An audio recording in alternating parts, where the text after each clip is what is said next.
ये टाटा की 3718 Cummins BS4 SCR system वाली गाड़ी है, जिसमें इंजन ISB 5.9 का इंजन लगा है। BS4 का अम्ब्रेला इंजन भी बोलते थे पहले, ये अभी इसका प्रोडक्शन बंद हो गया है।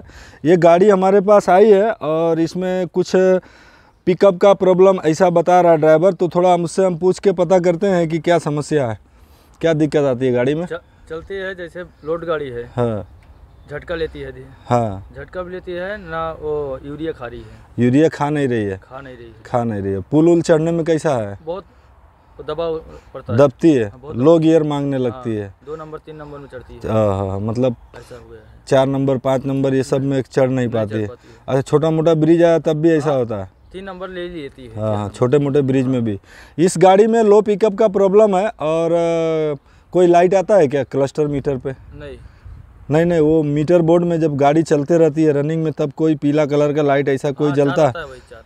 लाइट आता है। इसमें लाइट भी आती है, तो देख लेंगे। अभी क्लस्टर मीटर पे चाबी ऑन करके चेक करेंगे और क्या समस्या है। अभी ड्राइवर से हमने इन्फॉर्मेशन ले लिया, अब गाड़ी से भी लेना है, तो अब देखते हैं। अब हम इसका क्लस्टर मीटर ऑन करके देखते हैं कि इस पर कौन सी लाइटें आती हैं, तो उसके बाद मालूम पड़ेगा कि ड्राइवर जो कंप्लेन बता रहा है वो किस लाइन के थ्रू तकलीफ़ आ रही है इस गाड़ी में। तो क्लस्टर मीटर जैसे ऑन करेंगे तो ये सब लाइटें जल गई। थोड़ा इसका क्लस्टर मीटर धुंधला है। ये हमारी पार्किंग की लाइट और ये जो दिख रही है ये डायनमो चार्जिंग की लाइट, ये ऑयल प्रेशर की लाइट, MIL लैंप, ये इंजन का डिज़ाइन दिख रहा है जिसमें कुछ लिखा नहीं है, वो MIL लैंप है। उसके अलावा चेक इंजन लैंप भी दिखाई दे रहा है हमें यहाँ पे, ABS और चेक इंजन। ये यहाँ पे जो दिख रहा है ये थोड़ा धुंधला करना पड़ेगा इसे। हाँ, ये चेक इंजन और ABS का लाइट दिख रहा है। अब गाड़ी स्टार्ट करने के बाद ये सब चली जाती हैं कि रहती हैं, वो भी देखना पड़ेगा। तो अभी गाड़ी हम स्टार्ट करते हैं। ये गाड़ी स्टार्ट हो गई। स्टार्ट होने के बाद से जो है थोड़ा हम इसके, हाँ, ये अभी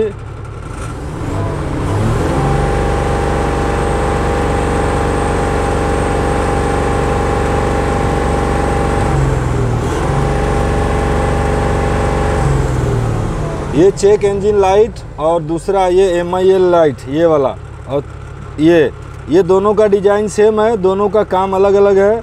लेकिन ये पहले ये लाइट आई होगी और इस गाड़ी में कस्टमर ने गाड़ी का काम नहीं करवाया, उसके रिगार्डिंग फिर ये भी आ गई। मतलब आपने नियम तोड़ा, फिर आपने नियम तोड़ा, फिर आपने नियम तोड़ा, फिर आपको आदत लगी और उसी बीच आपको पुलिस ने पकड़ लिया और पेनल्टी लगा दिया। तो ये होता है कि गाड़ी में अगर काम आता है और उसका हम SCR सिस्टम का काम, अगर ये लाइट आती है ये वाली अभी जिसको हम शो कर रहे हैं, ये लाइट आने के बाद अगर SCR का हमने कुछ काम अगर क्या है वो चेक करके काम नहीं करवाया, तो फिर बाद में गाड़ी में ये चेक इंजन लाइट भी आ जाएगा। मतलब आपकी समस्या क्रिटिकल हो गई, वो परमानेंट हो गई, तो उसका काम करवाना पड़ेगा। और इसका फॉल्ट स्कैन करके देख लेते हैं क्या फॉल्ट आता है, और उसके बाद फिर इस पर काम चालू करेंगे। स्कैन करने के बाद ये हमने स्कैनर को इसके साथ कनेक्ट कर दिया है। कनेक्ट करने के बाद मोबाइल के साथ भी कनेक्ट कर दिया है। अब इस पे जाएंगे तो ये डिटेल दिखाएगा।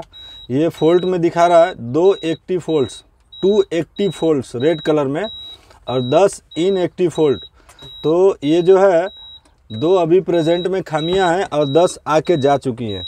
तो इसी के रिगार्डिंग होगी या कोई काम वाम होता है उससे रिगार्डिंग होगी, कुछ भी होगा।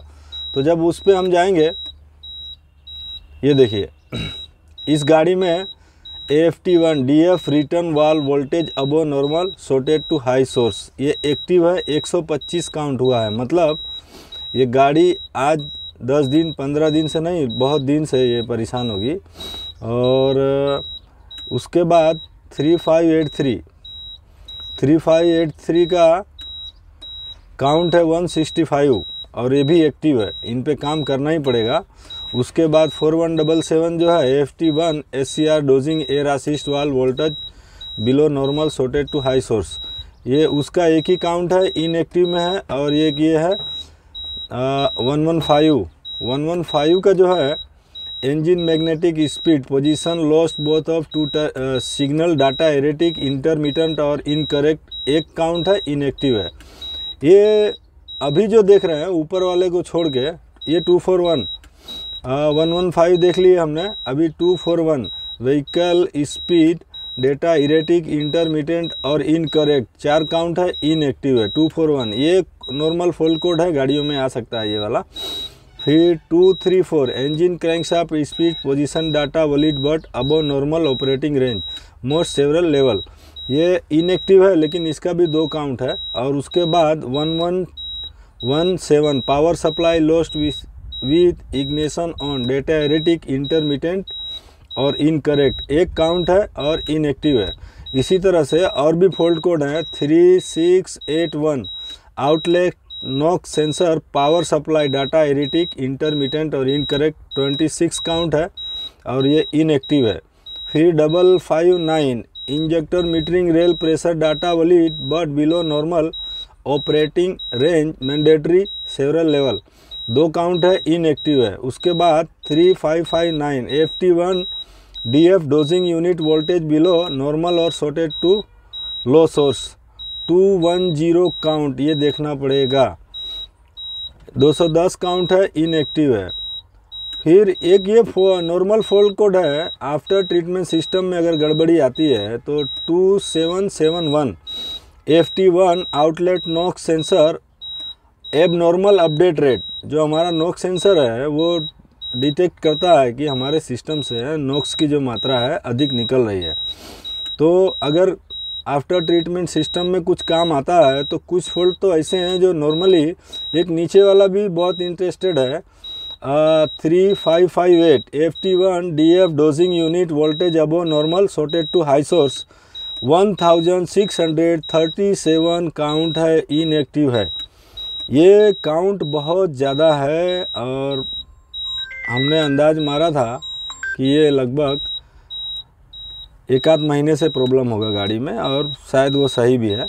तो अब इसको क्या करेंगे, इतने सारे फॉल्ट कोड हैं हमारे पास जो एक्टिव हैं, एक्टिव में 3577 और उसके बाद जो है 3583 3577 3583, ये दोनों एक्टिव है, इन पे काम करेंगे। लेकिन उसके पहले एक बार हम इनको क्लियर कर देते हैं, इनएक्टिव को निकाल देते हैं जो काम के नहीं है।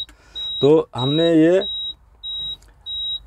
इरेज कर दिया, क्लियर फोल्ड्स कर दिया है। क्लियर फोल्ड्स करने के बाद जो है अब बैक जाएंगे तो ये देखिए जो 10 इनएक्टिव फोल्ड थे वो तो चले गए, लेकिन एक्टिव वाले 2 बचे हैं। कॉल आ रहा है बार बार, 2 एक्टिव वाले बचे हैं तो उन पे ही हमको काम करना है। तो उन पे जाने के लिए जैसे हम जाते हैं, ये 125 काउंट जो है वो थोड़ा सीरियस है। एक्टिव फोल्ड में 1 या 2 या 3 या 4 या 5 काउंट होना चाहिए, 125 काउंट है, ज़्यादा दिन से गाड़ी का काम नहीं हुआ है। 3583 FT1 outlet NOx sensor heater abnormal और रेट ऑफ चेंज, 165 काउंट है, ये भी एक्टिव है। इन दोनों पे काम करना ही पड़ेगा। तो अब हम कस्टमर को बता देंगे ये ऐसा समस्या है और उसके बाद फिर गाड़ी का काम चालू करेंगे। ये बार बार कॉल आ रहा है, थोड़ा मैं देख लेता हूँ। तो अब इस पे कस्टमर से डिस्कस करके फिर इस पे हम काम चालू करेंगे। इस गाड़ी को हमने स्कैन कर लिया है। स्कैन करने के बाद इसमें सबसे पहले हम नॉक सेंसर का फ्यूज चेक करेंगे, उसके बाद नॉक सेंसर की वायरिंग चेक करेंगे। तो ये पहली, दूसरी, तीसरी लाइन में ये जो नॉक सेंसर 20 एम्पियर का फ्यूज बता रहा है ये कवर के ऊपर, ठीक इसके नीचे वाला हम फ्यूज चेक करेंगे। तो ये हमारा फ्यूज बॉक्स है और इसमें पहला, दूसरा और तीसरे लाइन में ये जो 20 एम्पियर का फ्यूज है, 20 लिखा हुआ ये वाला, ये इसको हम निकाल के चेक करेंगे हेल्दी है कि नहीं, सही है कि नहीं। ये हमने फ्यूज को निकाला और ये देखिए ये हमारा फ्यूज एकदम सही है। अब इसको हम लगा देंगे और उसके बाद नॉक सेंसर का वायरिंग का कपलर निकाल के उसमें सब में वोल्टेज आ रहा है कि नहीं, चारों में, एक में ग्राउंड आएगा, एक में पॉजिटिव आएगा, एक में 3 वोल्ट, एक में 2 वोल्ट, वो सही से आ रहा है कि नहीं वो भी चेक करेंगे। अब इसको हम लगा देते हैं उसी की जगह पे।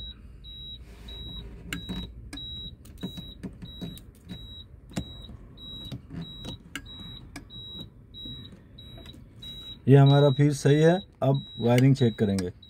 इस गाड़ी में 3583 का फॉल्ट कोड आ रहा है, तो अब हम इसको नॉक सेंसर के कनेक्टर को निकालेंगे। इसको निकालने के बाद से जो है इसका चारों पिन में वोल्टेज चेक करेंगे। एक में ग्राउंड, एक में पॉजिटिव में 24 वोल्ट कम से कम आना चाहिए। अगर 23 वोल्ट भी बैटरी चार्ज है तो 23 आना चाहिए, और एक में 2 वोल्ट, एक में 3 वोल्ट। तो थोड़ा कम ज़्यादा होगा चलेगा, लेकिन वोल्टेज सब में बराबर आना चाहिए। तो उसके पहले सबसे पहले ये सॉकेट को निकालने के लिए हम ये नॉक सेंसर के इसके लॉक को छोड़ाएंगे, वायरिंग के लॉक को। ये इस तरह से थोड़ा सा हल्का सा पुश करेंगे तो ये छोड़ देता है और फिर बाहर निकल जाएगा। ये इस तरह से निकल गया। निकलने के बाद ये हार्नेस को बाहर निकाल लेना है। और ये जो चारों पिन दिख रहा है, चारों पिन में एक में 24, एक में 3, एक में 2 और सबसे एक में ग्राउंड, ये चारों का हम चेक करते हैं। ये अब इसमें हम वोल्टेज चेक कर रहे हैं, तो ये पिन लगाएंगे। जैसे ही एक में हमने पिन लगाया, अब यहाँ पे 3.3 का वोल्टेज दिखा रहा है। अब उसको निकाल के अब हम दूसरे में लगाएंगे। दूसरे में जब लगाएंगे तो ये 25 वोल्ट, मतलब ये भी सही है हमारा, ये भी वायर सही है, 25 वोल्ट का करंट दिखा रहा है। फिर तीसरे में भी जब लगाएंगे, तीसरे में इस तरह से ये 1.73 का वोल्टेज दिखा रहा है, मतलब ये तीसरा वायर भी हमारा सही है। अब जो है उसको मल्टीमीटर को हम कंटिन्यूटी पे रखेंगे और बीप बजाएंगे। ये ग्राउंड चेक करना है इसमें, तो बीप के लिए ये इस पे डाल दिए और ये सायरन बज रहा है, मतलब ये हमारा चारों वायर सही है। अब सही है तो इसको अब हम वापस से फिटिंग कर देंगे। फिटिंग करने के बाद जो है अब इसका हम दूसरा काम शुरू करेंगे। फिट करने के लिए इसको अच्छे से घुसाना है। घुसाते हुए ऐसे जब पुश करेंगे तो ये बढ़ जाएगा, बढ़िया से बढ़ गया। और उसके बाद ये हमारा नॉक सेंसर के अंदर वोल्टेज का काम एकदम परफेक्ट है। हमने इसका इस आफ्टर ट्रीटमेंट सिस्टम में जो नॉक सेंसर लगा है उसका 20 एम्पियर का जो फ्यूज बॉक्स में फ्यूज आता है वो चेक कर लिया। नॉक सेंसर के वायरिंग सॉकेट को निकाल के उसमें वोल्टेज और ग्राउंड ये सब आ रहा है। एक में 24 वोल्ट, एक में 3 वोल्ट, एक में 2 वोल्ट और एक में ग्राउंड, मतलब लो कैन हाई कैन दोनों में, और ग्राउंड और पॉजिटिव, ये चार के चारों वायर सही है। उसके बाद डोजर का जो है कवर खोल दिए हैं, और उसके बाद इसके डोजर के 20 पिन का जो कनेक्टर है उसमें भी हम वोल्टेज चेक करेंगे। और ये 20 पिन का कनेक्टर हमने निकाल लिया है। और उसके बाद ये वाइट वाले कपलर को निकालेंगे, पकड़ दो। वाइट वाले कपलर को निकालने के बाद निकालो आराम से, आराम से सीधा, हाँ। ये कपलर को निकालने के बाद ये सब में जितने भी ये 20 पिन के कपलर में है, 20 पिन का जगह तो रहती है लेकिन सब में वायर नहीं लगा रहता। तो अब इसको हम वोल्टेज और सभी में चेक कर लेते हैं कितना कितना आ रहा है, उसके बाद फिर काम आगे बढ़ेगा। ये हमने डोजर का कपलर निकाल लिया है, 20 पिन का कपलर, और इसमें अभी वोल्टेज चेक कर रहे हैं। तो वोल्टेज चेक करेंगे। इसमें शुरू में हमने चेक किया था तो 24 वोल्ट का करंट तो आ रहा था, लेकिन 2 में 5-5 वोल्ट आना चाहिए और 3 में 3-3 वोल्ट। तो 3 में 3-3 वोल्ट की जगह एक ही में 3 वोल्ट आ रहा था, बाकी 2 में नहीं आ रहा था। तो कपलर को निकाल के बीच में से चेचिस के बीच वाला हमने साफ़ किया है, और साफ़ करने के बाद अब फिर से एक बार देखते हैं कि वोल्टेज आ रहा है कि नहीं। लगाओ ऊपर, ऊपर का जो पिन है उसमें ये देखिए 0 वोल्ट आना चाहिए तीनों में, सेम बदली करो। ये बीच वाले में ये तीनों ग्राउंड है, ऊपर के बदली करो। हाँ, अभी इधर लगाओ। ये इसमें 5 वोल्ट आ रहा है, हमको 5 वोल्ट 2 जगह चाहिए और 3 वोल्ट 3 जगह चाहिए और 24 वोल्ट एक जगह चाहिए। ये पहला 5 आ गया। चलो दूसरा, ये यहाँ पे 3 वोल्ट एक जगह आ गया। चलो फिर ये यहाँ पे 5 वोल्ट एक जगह आ गया, मतलब हमारा 5 वोल्ट का 2 जगह रिक्वायरमेंट पूरा हो गया है। चलो ये यहाँ 2 पिन में नहीं आएगा, हटाओ। ये 2 पिन में जो है ये इसमें नहीं आएगा। ये यहाँ पे 24 वोल्ट आ रहा है, मतलब हमारा 24 वोल्ट का भी पूरा हो गया। अभी बचे 2 जगह 3-3 वोल्ट लगाओ। ये 3 वोल्ट आ रहा है, फिर ये 3 वोल्ट आ रहा है। इस तरह हमारा 3 वोल्ट 3 जगह और 5 वोल्ट 2 जगह, 24 वोल्ट एक जगह, और 3 पे बीप ग्राउंड बजना चाहिए ऊपर वाले पे। 3 वायर जो है ये ऊपर के वहाँ पे। अभी हम कॉन्टिन्यूटी पे करो, हाँ लगाओ।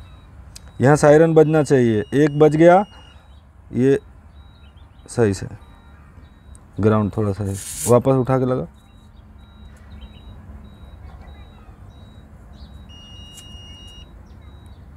दूसरे में देखो, ये 2 में ग्राउंड आ रहा है, तीसरे में भी आएगा।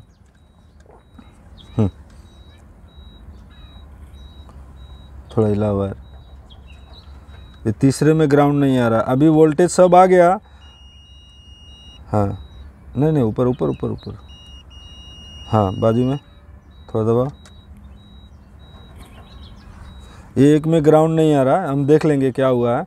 इस तरह से हमारा 3 वोल्ट जो है 3 जगह, और 5 वोल्ट 2 जगह, और 24 वोल्ट एक जगह, और 3 में ग्राउंड आना चाहिए, और 2 पिन खाली रहेगा।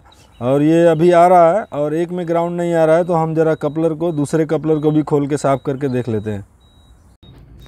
ये जो हमारा J2 कनेक्टर का वायर है, जो डोजर के लिए जाता है 20 पिन में, सब वायर इसी में है। डोजर के और एयर असिस्ट वाल्व के और डोजर के जो मीटर आते हैं टैंक के अंदर, उसके सब मिला के जितने भी वायर हैं ये सब J2 कनेक्टर में ही आते हैं। तो ये J2 कनेक्टर के वायरिंग जो है यहाँ पे इंजन फाउंडेशन के पास दब गई थी और चपटी हो गई थी और पकड़ छोड़ कर रही थी। सबको सही से हमने फिटिंग करके और एक क्लैंप एक्स्ट्रा लगा के और इंजन के ऊपर से कर दिया है, ताकि ये फिर से अब इंजन फाउंडेशन में ना दबे और ऐसी समस्या फिर से ना हो। ये अभी हमारा एक ग्राउंड नहीं आ रहा था, 3 में से 1 पिन में इसमें आ रहा है, पहले में आ ही रहा था, ये बीच में नहीं आ रहा था। बीच में लगाओ, ये इसमें भी ग्राउंड आने लगा, बीप बजने लगा है, और ये इसमें तो आ ही रहा था। अब उसके बाद नीचे वोल्टेज भी देख लेते हैं। जे पिन का, जे ECM के अंदर J2 का कनेक्टर निकाल के और उसका एक रेसिस्टर थोड़ा ढीला था, लटक रहा था, उसको टाइट किए हैं, और उसके बाद J2 कनेक्टर का वायरिंग हार्नेस निकाल के थोड़ा साफ़ किए हैं, और बीच में से चेचिस के बीच में जो कपलर रहता है वो भी साफ़ किए हैं। अभी इसमें हमको वापस करंट फिर से देखेंगे फिटिंग से पहले। तो ये 5 वोल्ट का करंट आ रहा है, बाजू में लगाओ। ये 3 का आ रहा है, 3 का 3 जगह, 5 का 2 जगह चाहिए है उसको, हाँ लगाओ। ये 5 का आ रहा है, हमारा 5 का 2 जगह हो गया। चलो इसमें 2 में नहीं आएगा, हाँ लगाओ उसमें भी, हाँ ये 2 में नहीं आएगा, नीचे लगाओ। ये 24 वोल्ट का करंट इसमें आना चाहिए, आ रहा है, इसमें लगाओ। ये 3 वोल्ट का, और बाजू में भी एक 3 का हमारा 3 जगह परफेक्ट 3 वोल्ट आ रहा है, और 5 का 2 जगह परफेक्ट वोल्ट आ रहा है। अब इसके कपलर को हम लगा देंगे, उसके बाद गाड़ी स्टार्ट करके इसके वायरिंग को सही से टेपिंग भी कर देंगे, और जहाँ कहीं लटक रहा है तो पट्टी लगा के क्लिपिंग भी कर देंगे, और स्टार्ट करके फिर देखेंगे फोल्ड कोड जो है हमारा इनएक्टिव होता है कि नहीं।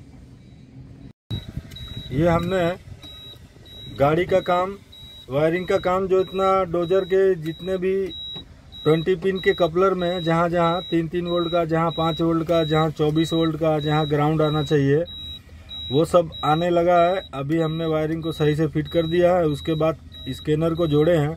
अभी भी 2 एक्टिव फॉल्ट और 11 इनएक्टिव फॉल्ट दिखा रहा है। तो 11 इनएक्टिव फॉल्ट दिखा रहा है। अब इसमें जाने के बाद हम फॉल्ट को क्लियर करेंगे, और ये फॉल्ट हमने क्लियर कर दिया है। अभी देखते हैं अभी कितना बचता है। तो जो 11 इनएक्टिव फॉल्ट कोड थे वो चले गए, एक्टिव वाले 2 बचे हैं। और उस पे जाने के बाद ये जो हमारा AFT-DF return valve, voltage above normal shorted to high source, 125 count जो था उसका वो है, और एक 3583 AFT1 outlet no sensor heater abnormal rate of change, ये एक्टिव है। अब इसको इनलाइन मिनी से क्लियर करने से ये क्लियर नहीं हो रहा है।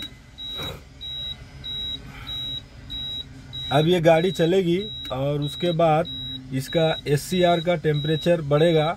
अगर फ़ारेनहाइट में देखें तो 400 फ़ारेनहाइट तक टेम्परेचर जाएगा, और डिग्री सेल्सियस में देखेंगे तो 200 डिग्री सेल्सियस के पास में जैसे टेम्परेचर पहुंचेगा ऐसे ही हमारा आफ्टर ट्रीटमेंट सिस्टम जागेगा और फिर ये फोल्ड कोट अपने आप इनएक्टिव हो जाएगा। अभी हम गाड़ी स्टार्ट करके और उसका एक बार चेक कर लेते हैं। ये गाड़ी का काम हो गया है। इनलाइन मिनी से ये फोल्ड कोट तुरंत एक्टिव फोल्ड कोट निकलते नहीं है, इनएक्टिव भी ये आफ्टर ट्रीटमेंट सिस्टम का जो काम है, गाड़ी चलने के बाद जब उसका आफ्टर ट्रीटमेंट सिस्टम में SCR आउटलेट का टेम्परेचर जब बढ़ता है तब जाके उसका फोल्ड कोट इनएक्टिव होता है और लाइट चली जाती है। लेकिन आज एक काम करेंगे, थोड़ा गाड़ी स्टार्ट करके SCR आउटलेट का टेम्परेचर जो रनिंग गाड़ी में काम होता है वो खड़ी गाड़ी में हम करने की कोशिश करते हैं और देखते हैं उसका टेम्परेचर बढ़ाने के बाद कि ये जो हमारा एक्टिव फोल्ड कोड है वो इनएक्टिव होके और निकलता कैसे है। तो गाड़ी स्टार्ट करेंगे और स्कैनर जुड़ा हुआ है और उसके बाद उसका डेटा मॉनिटरिंग में जाके उसका हम SCR सिस्टम पे जाएंगे और जाने के बाद ये जो आउटलेट टेम्परेचर दिख रहा है, SCR outlet temperature degree Celsius में बता रहा है, इसको हम 200 के ऊपर ले जाते हैं और उसके बाद हमारा DF डोजिंग यूनिट का स्टेट दिखा रहा है, वो डोजिंग करता है कि नहीं वो देखेंगे।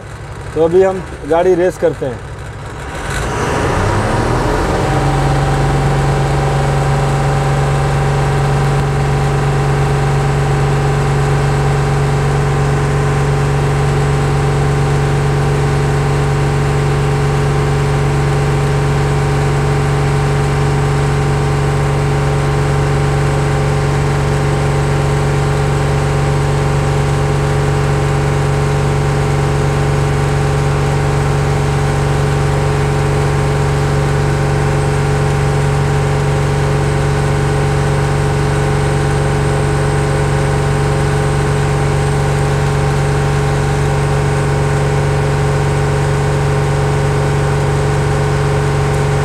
ये 100 डिग्री सेल्सियस पार किया है।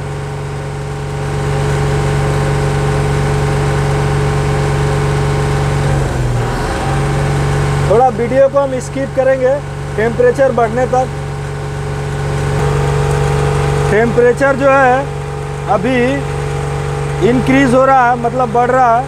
ये 176 डिग्री सेल्सियस इनटेक का और 170 डिग्री सेल्सियस आउटलेट टेम्परेचर है SCR का, और DF डोजिंग यूनिट का स्टेट दिखा रहा है। इंटरलाइजिंग और बाईपास वाल्व क्लोज है और DF डोजिंग वाल्व को कमांड भी क्लोज में ही मिला हुआ, अभी कमांड भी क्लोज है। तो जैसे टेम्परेचर बढ़ता है इनको कमांड मिलता है क्या वो देखते हैं। अभी टेम्परेचर जो है हमारा 177,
हमारा HCR outlet temperature 187 degree Celsius तक गया है। 187, 188 इंक्रीज हो रहा है।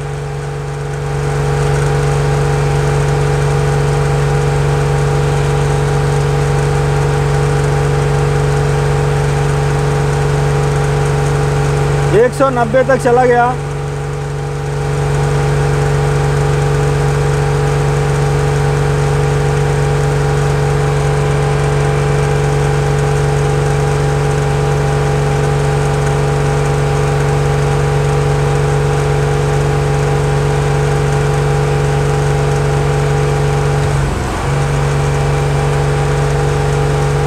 एक 192 तक गया है।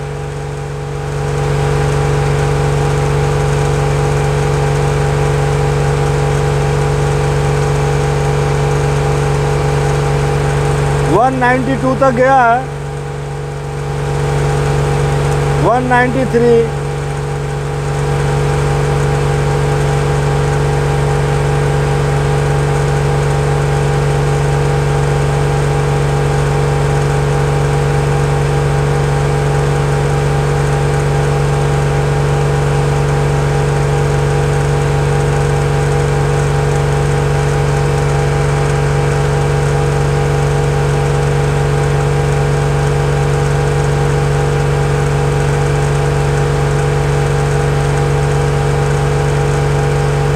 194।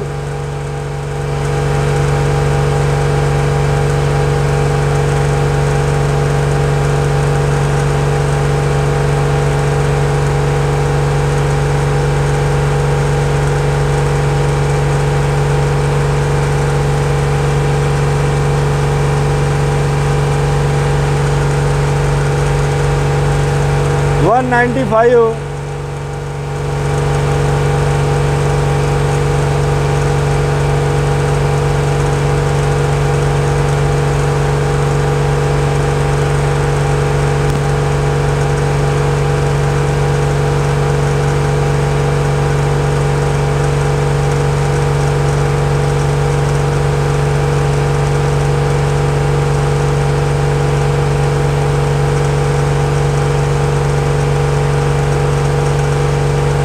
वन 96।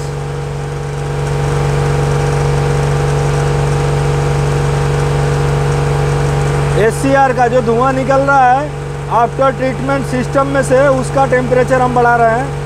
197, मतलब जो इनटेक टेम्परेचर है 197 है, और ये आउटलेट टेम्परेचर है वो भी 197 है। इक्वल चल रहा है।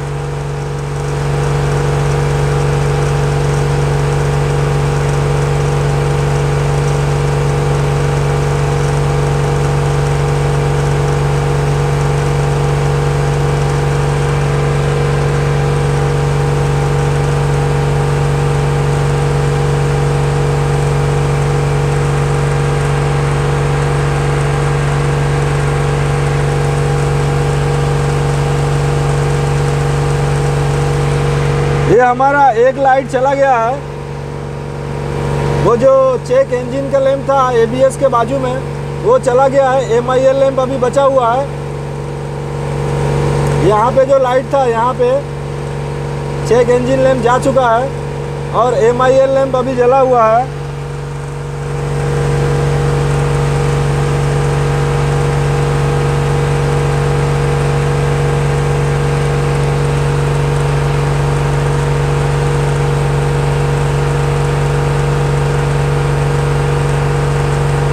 एचसीआर का इंटेक टेम्परेचर 198 गया। एचसीआर का आउटलेट टेम्परेचर 198 गया। डीएफ बाईपास वाल्व का पोजीशन क्लोज है। डीएफ डोजिंग वाल्व का कमांडेड पोजीशन क्लोज है।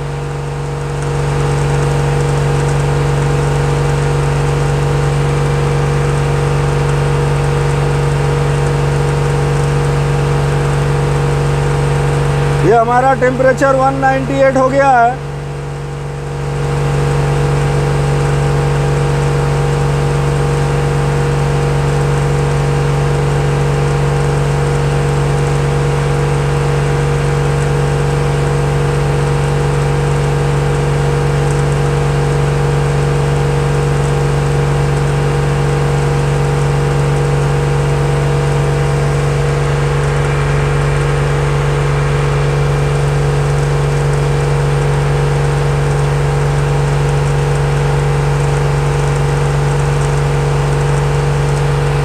हमारा टेम्परेचर खड़ी गाड़ी में क्या होता है कि पंखा चालू होने से और लोड ना पड़ने से टेम्परेचर बहुत धीरे धीरे बढ़ता है। लास्ट में ये अभी 198 तक टेम्परेचर गया है। SCR का इंटेक गाड़ी 15 मिनट से चालू है और फुल RPM पे है।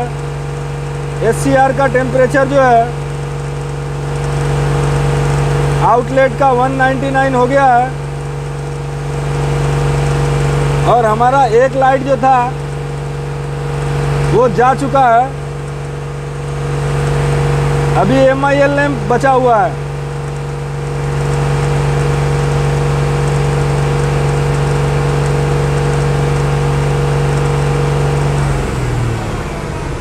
ये हमने एक्सीलेटर छोड़ दिया क्योंकि हमारा पंखा चालू हो जाता है और ठंडा पानी इंजन में जाने लगता है और गाड़ी पे लोड परसेंटेज बहुत कम है। तो जो टेम्परेचर अचीव करना चाहिए आफ्टर ट्रीटमेंट में जब नॉक्स निकलेगा तब जाके हमारा यूरिया स्प्रे होगा। ये हमारा इनलाइन मिनी है। 200 पे गया टेम्परेचर आउटलेट का और इनटेक का जो टेम्परेचर है 186 वो घट गया है और बाईपास वाल और DF डोजिंग वाल कमांडेड पोजीशन क्लोज आ रहा है। ये जो होता है अभी देखते हैं हमारा फोल्ड कोड कहाँ पहुँचा है, इनएक्टिव हुआ कि नहीं।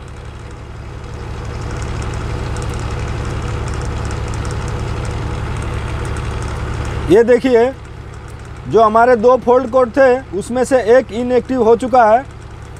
ये पीला हो गया है और लाल वाला जो था 2 था वो 1 हो गया है। अब इस पे जाएंगे तो हमारा 3583 AFT1 outlet NOx sensor heater abnormal rate of change 165 count हुआ था उसका, वो इनएक्टिव में जा चुका है।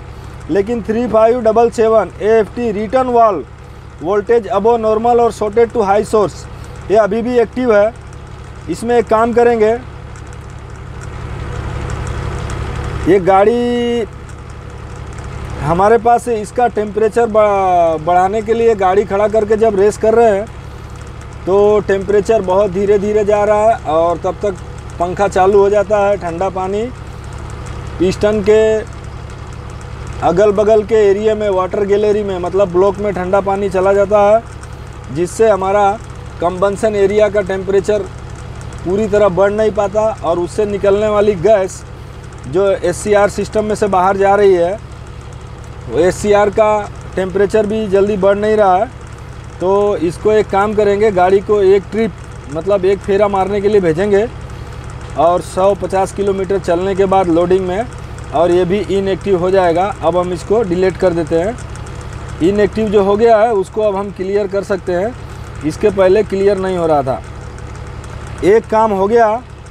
अब इसके बाद हम इस क्लियर फोल्ड पे जाएंगे और हमारा ये जो 3583 भी चला जाएगा और हमारी लाइट जो थी एक चली गई है। अब एक एक्टिव फोल्ड बचा है, वो जब सिस्टम सही से जगेगा और काम करेगा तो ये भी चला जाएगा। 3577 भी चला जाएगा। यूरिया डोजिंग करने के बाद चला जाएगा। यूरिया डोजिंग हम नहीं करवा पा रहे हैं, हमारे पास इनलाइन मिनी है और उससे इसमें अभी कमांड नहीं है ऐसा। तो बहुत पुराना है, मेरे पास 2017 का है। तो इसमें वो एयर सोलोनाइट क्लिक टेस्ट का ऑप्शन तो है लेकिन यूरिया डोजिंग का ऑप्शन नहीं है इसमें। तो ये देखिए ये लाइट जो है ये ABS के बगल में यहाँ पे एक लाइट जलता था चेक इंजन का, वो जा चुका है और खाली एक लाइट बचा है MIL का। जब यूरिया डोजिंग हो जाएगा तो ये चला जाएगा। और वो जो फोल्ड कोड जो जा चुका है वो हीटर का था। टेम्परेचर जैसे हमने बढ़ाया आफ्टर ट्रीटमेंट सिस्टम में SCR का आउटलेट टेम्परेचर 200 डिग्री सेल्सियस के पास गया, वैसे ही वो इनएक्टिव हो गया और उसको हमने क्लियर कर दिया। तो अब ये गाड़ी को हम फेरा मारने के लिए भेजेंगे और देखेंगे उसका फोल्ड कोड अपने आप इनएक्टिव होता है कि नहीं और यूरिया खाती है कि नहीं। अब इसका काम हो चुका है, अब गाड़ी जाने के लिए तैयार है।